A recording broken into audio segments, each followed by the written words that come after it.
দেশে ২৪ ঘন্টায় হাম ও এর উপসর্গ নিয়ে আরও ৬ জনের মৃত্যু হয়েছে। একই সময় নতুন করে ২৫৯ জনের শরীরে রোগটি শনাক্ত হয়েছে। স্বাস্থ্য অধিদপ্তর মঙ্গলবার এই তথ্য জানায়। এদিকে প্রধানমন্ত্রীর তথ্য উপদেষ্টা জানান, গত অন্তর্বর্তী সরকারের সময় হামের টিকা না দেওয়ার বিষয়টি খতিয়ে দেখা হবে। প্রতিদিনের মতো স্বাস্থ্য অধিদপ্তরের মঙ্গলবারের প্রতিবেদনে জানানো হয়, দেশে হাম ও উপসর্গে প্রাণ হারিয়েছে আরও ৬ শিশু। তাদের মধ্যে হামে ২ জন এবং বাকি ৪ জন লক্ষণ নিয়ে মারা গেছে। এ সময় হামের লক্ষণ নিয়ে হাসপাতালে আসা ১,১৮৬ জনের মধ্যে ৯৮৯ জন ভর্তি হয়।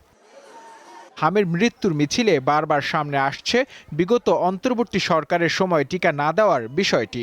এ নিয়ে মঙ্গলবার সচিবালয়ে ফের সাংবাদিকদের প্রশ্নের জবাব দেন প্রধানমন্ত্রীর এ উপদেষ্টা। জানান, শিশু মৃত্যুর মতো কোনো খারাপ উদ্দেশ্য ছিল না অন্তর্বর্তী সরকারের, তবে টিকার বিষয়টি খতিয়ে দেখা প্রয়োজন।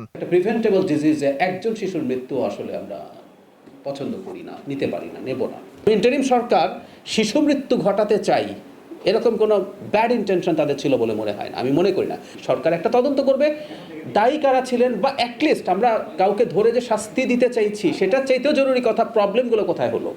সো একটা ইনভেস্টিগেশন আসলে ভবিষ্যতে হেল্প করে যাতে একই ধরনের ঘটনার রিপিটেশন না হয়। অপর এক প্রশ্নের জবাবে তিনি বলেন, জুলাই অভ্যুত্থানে যে সকল সাংবাদিকের বিরুদ্ধে হত্যা মামলা দেয়া হয়েছে তাদের অনেকেরই অপরাধ তার চেয়েও বেশি। যারা বন্দী আছেন তারা গণহত্যার মামলায় আসলে বন্দী নেই, তারা আসলে বন্দী আছেন হত্যা মামলায়। যাদের যাদের এই ধরনের মামলা দেয়া হলো, কারো কারো অপরাধ হত্যার চাইতে বেশি।